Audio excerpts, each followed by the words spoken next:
Shining bright lotus.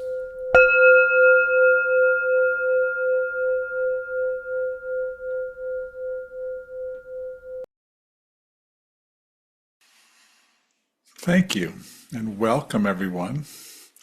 And I'm actually kind of excited. I'm very excited to share with you my latest take on Junpo's teaching. This particular koan, the eighth koan, does this clear, deep heart mind come and go? For very often is sort of brushed over because it's got a couple of points to it, right? I mean, actually one of the things I'm helping unpack is that Junpo did use what's called capping phrases, which are short questions to deepen the question. So does this clear, deep heart mind come and go? I mean, everyone kind of knows the answer, but the capping questions are very interesting. Does this open-heartedness in your body, does this come and go? That's a capping question. So that's not clear, deep heart. That's the compassion that arises as one stabilizes clear, deep heart mind in their life. Does this open-heartedness in your body come and go? And then, of course, the next capping question is, who comes and goes? Now, of course, as koans always are, the who is like, well, who? I thought we already figured out or thought of or got lost in the who are you, who am I, who are we at this depth of awareness, which is the third koan. But in this particular situation, the who we're referring to is you, me, the self, the sensing, feeling, thinking ego. I come and go. So it's not uncommon as one practices zazen, shamatha, concentration practice, mindfulness, as the self settles through a concentrated, continuous awareness on the object, that we often, most people, I think everyone on this particular call, has the experience of the self quieting down enough that we become much more attuned to pure awareness, awakened awareness, clear, deep heart mind. It's often overlooked in the sudden awakening of Zen that the experience of clear, deep heart mind, which of course technically you can't say it's an experience because it's beyond experience, but we're going to use the term experience. The kensho experience, or to kensho, because kensho can be used as a verb, is this awakening to the awareness of awareness, pure awareness, awakened awareness, loving awareness, this clear, deep heart mind. So to recognize it is the beginning of practice. So we are in the tradition of Hakuin Akaku, because Hakuin Akaku is really the one who articulated that to kensho, to wake up to this pure, ever-present awareness, is the beginning of practice, and that we then have to continue our practice. Hakuin created a koan curriculum, as Junpo created a koan curriculum, to help us become more familiar.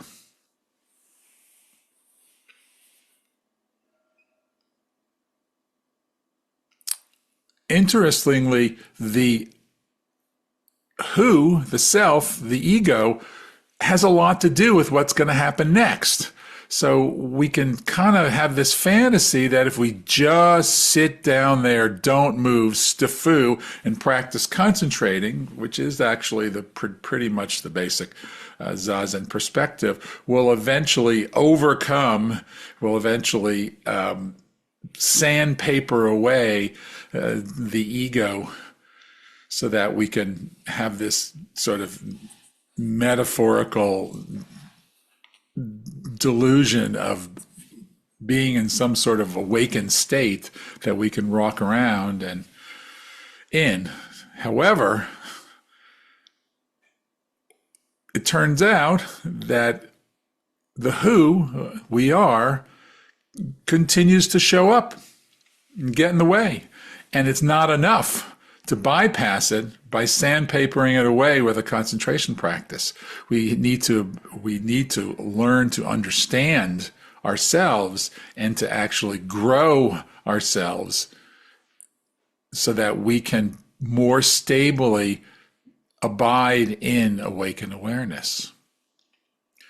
So in a Theravada and in a Vajrayana setting, that would be vipassana. So concentration or shamatha practice is learning how to concentrate with the idea that essentially over time we will be able to continuously abide in a unified mind where we're just able to be without effort, open, present for everything that's arising without distraction. Shamatha. Vipassana is the insight practice where we actually understand what's going on with our minds. And that requires, in a lot of ways, an interesting sort of mind power, I would say, but it's actually really just another way of using our mind. And it's metacognition, which is thinking about thinking. We need to become aware of the experience that we are having and how it works. So Zazen tends to have a very, I would say, a very simplistic approach, even though the koans are not simplistic, but it's like just do it and rinse and repeat, rinse and repeat, rinse and repeat, and eventually you'll stabilize there. And at the same time, the opportunity, because of being a Buddhist perspective, Mahayana, the second turning of the wheel, we can use everything that we have, all the different approaches that have emerged from the initial wisdom of the Buddha in a lot of ways. So Junpo's commentary on this koan, because koans are a question, a dialogue, and a commentary, says, with this koan realization, we claim and stabilize our insight. Clearly articulating this insight and philosophical understanding, we are no longer bound to ignore the imperturbable presence, or this imperturbable presence. Within this realization, we experience that nothing can destabilize, frighten, or overwhelm our conscious awareness. Well, pause for a second. Nothing can destabilize, frighten, or overwhelm our conscious awareness. I haven't found that one yet. I don't have a nothing. I get destabilized just fine. We can do a little poll, but I wouldn't be surprised if that's common for most of us. And I haven't really met too many people who really are completely able to abide in awakened awareness. Junpo again, our ego remains intact and still functioning, but can now be re-educated and transformed. We now know this depth of consciousness. So this is this wonderful moment where early in the Mondo form, we talk about the difference between understanding, I get it, and insight, which is embodied. This is how it is. I don't have to do anything. It's just how it works. So what I've noticed and what comes is my awareness, and what we're moving on to the teaching here is that it's not enough just to have the insight of who comes and goes. It's actually a practice of learning how I come and go. And there we can use insight practice to begin to attune to the patterns of me, Ekai, Joel, getting in the way of awakened awareness that it's here, but guess what? It gets clouded over. The typical, the Mahamudra Vajrayana perspective is it gets obscured. They're called obscurations. It's kind of a neat word, obscurations.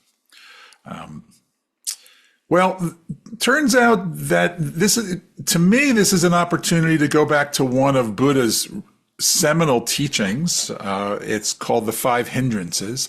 I would be really surprised if anyone listening to this has never heard or actually been through the Five Hindrances, but this is an opportunity to sort of review and think about which one's how they show up for you, because when I'm done talking, then we're all going to get a chance to share with each other.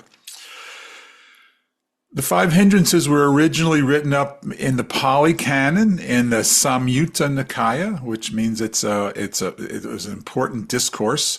It pairs with the 7 factors of enlightenment, which is very interesting. So there's a description of the obscurations, and there's also the descriptions of the experience, the concomitants of experience that go along with awakened awareness. Those are called the 7 factors of enlightenment. I might get to them, but I'm probably just know that they're there.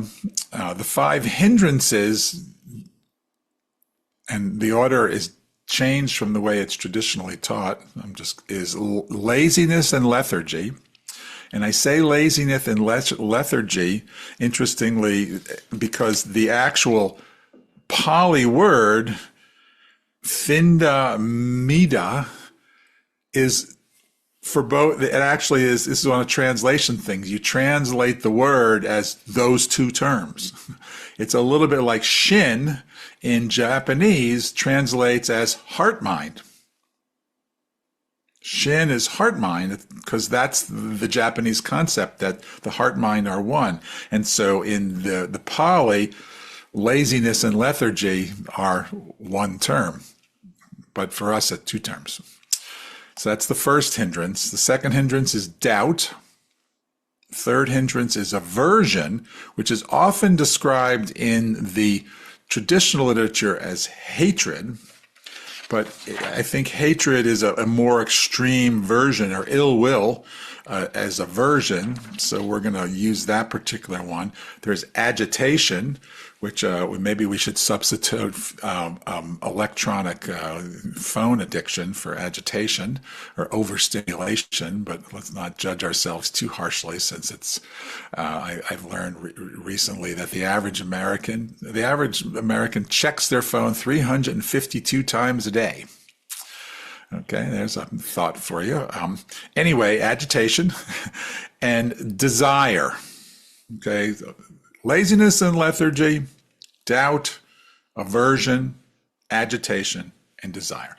Now, we could do a whole long talk on all these, but we don't need to, because they're not that far away. I think everybody kind of is aware of those particular things, but a little bit more detail. Laziness and lethargy, another great word for that is sloth. I really like that particular term. There's a being called sloth, right? It says low motivation, laziness, there's torpor, there's sort of an energetic kind of lack of interest, of energy, of functioning. There's sleepiness, there's sluggishness, there's fogginess. I'm quite familiar with this one. This is one of my obscurations, actually. It's not laziness, okay, but it is in this particular category, sleepiness.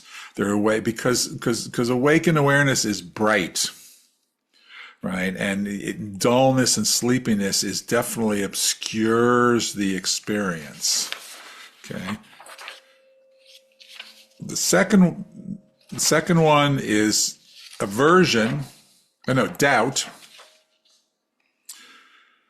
Okay, and it's interesting because doubt shows up in various ways in Zen, dare I call it theology, but in a lot of ways it is, because great doubt is part of the focus. I mean, the Korean version of Zen, which is Son, S-O-N, great doubt is very important. So the whole idea of koans is to create great doubt, because create doubt is one of the ways to get the mind to release its attachment to self, and then be more open to the experience, to clear deep heart mind.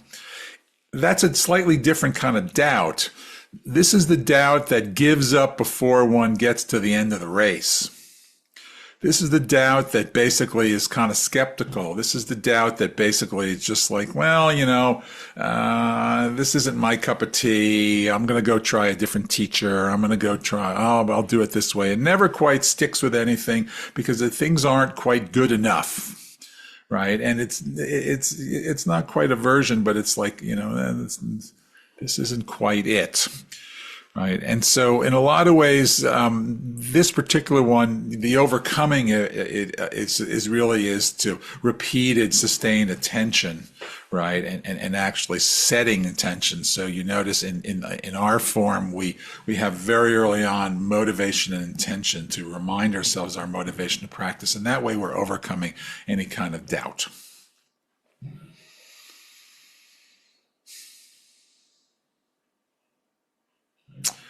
Third one is aversion, ill will, hatred, wishing harm to others, right? And this is this sort of habit of what my experiences are. Either I want to hug it, love it, crave it, or I want to averse to it and push it away, right? In some way or another. And so that shows up quite a bit in with various sort of teachings. It definitely shows up when we do koan work because it kind of tries to get us there, right? But it's rejecting the experience that's happening, moving away from it as a way of avoiding loss, pain, obscurity. So there's this interesting way that as we meditate, as we settle, as our minds are more open, particularly because of the plethora of teachings, there's a part of our mind that can easily start to engage in rejecting the experience that we're having in favor of some idea of some experience that's supposed to be better. Okay, right, and that's a little bit why it actually becomes important to actually learn to non-meditation, of relaxing into the present and just being okay, which I have to say is one of the reasons why I find the Soto perspective, Dogen's teachings or cow dung, which is the Chinese way of saying Soto Zen, of shikantaza to be quite significant, because it really is, can you learn how to be with what's arising and be okay with what's arising and not reject experience? And that actually shows up in rejecting other people's experience, or the most insidious version of it is criticizing others for things, because you're actually projecting the things you reject out onto other people, right? And so it would notice as we do that, it's easy to other experience just the way we other people. And so that's the third obscuration of the experience of clear deep heart mind that arises. Fourth one is quite familiar to everyone, which is agitation, restlessness. Okay, and this is where this is an age of miracle and wonder, to quote dear Paul Simon, and there's also a tide of agitating stimulus that it just envelops us all, and that has to do with hypercommunications. And so, recognizing that our nervous systems have a lot of a lot of unwinding to do, a lot of practice, which is why retreat is so important, which is why regular practice is so important. I mean, just to have an hour a day where you really just aren't being stimulated is like a minimum of a way of keeping your nervous system recovering from just simply the pull of activity that we live in around us, because there's just so much. You could put worry in this particular category if you want. Anxiety and worry is restless mind, right? There's a physical somatic restlessness that just can't sit still. And there's that mental manifestation of just cognitive like busyness that has its natural consequences.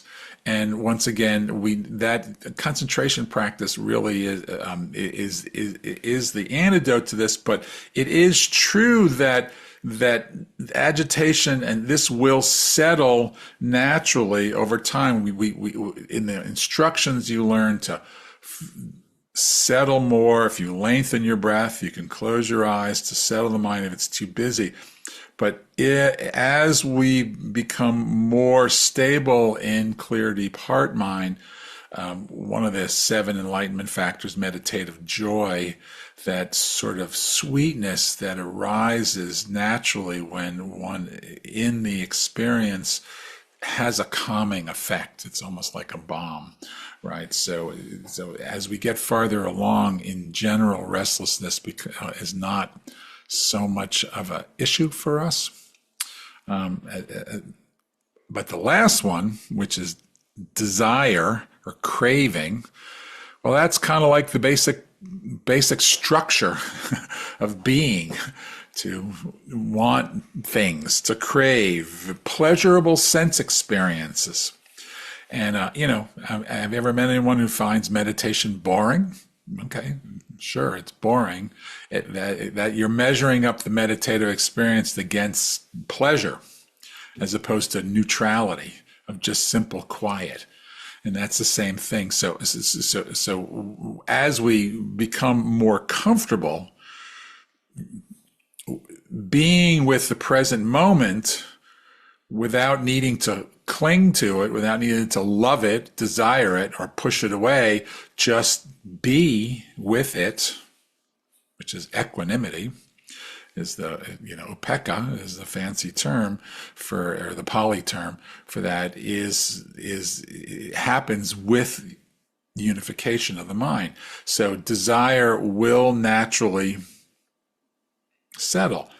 And if we're doing a vipassana practice, because I'm going to start to wrap this up so we can have a conversation, right? Does this clear, deep heart mind come and go? Well, who comes and goes? How do I come and go? In what ways does this self hinder or obscure clear, deep heart mind? Start to be a practice of identifying, oh yeah, that's a craving returning.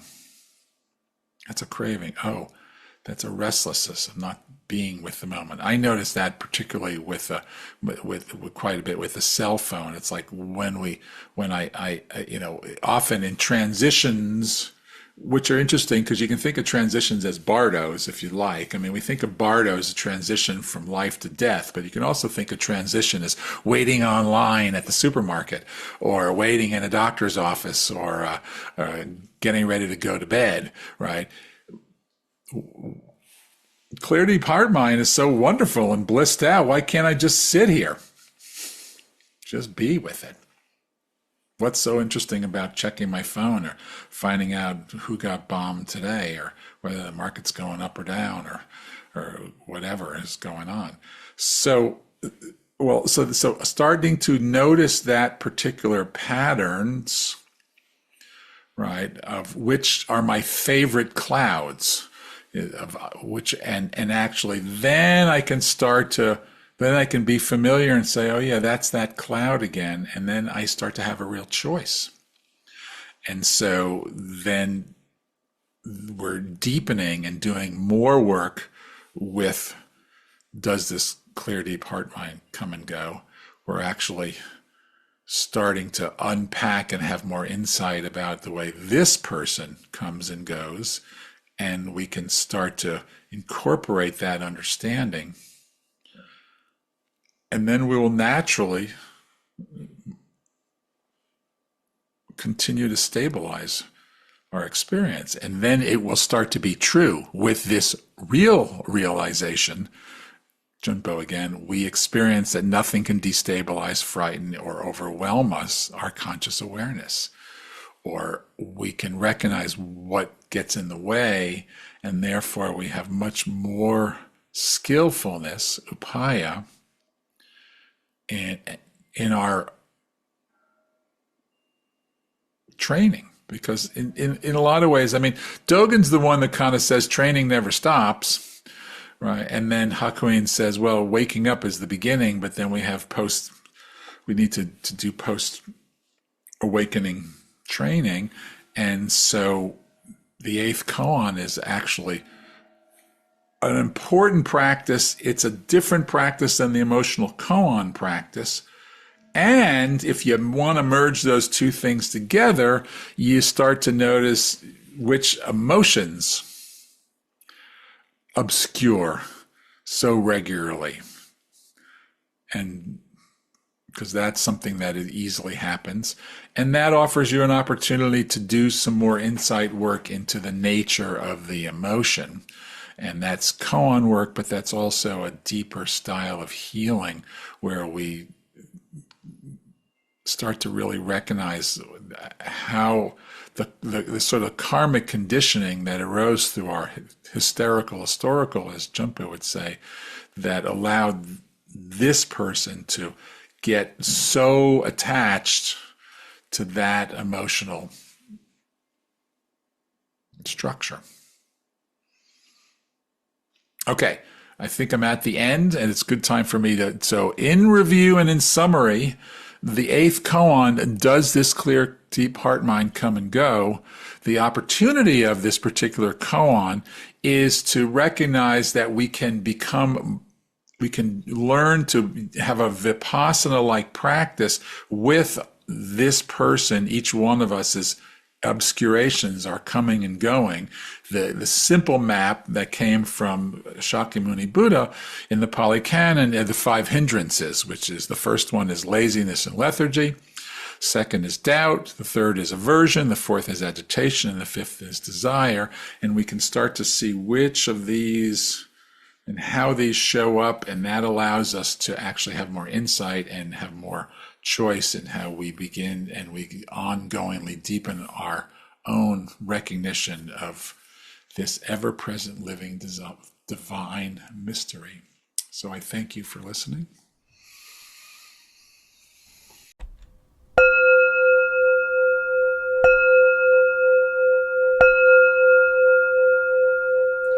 Shining bright lotus.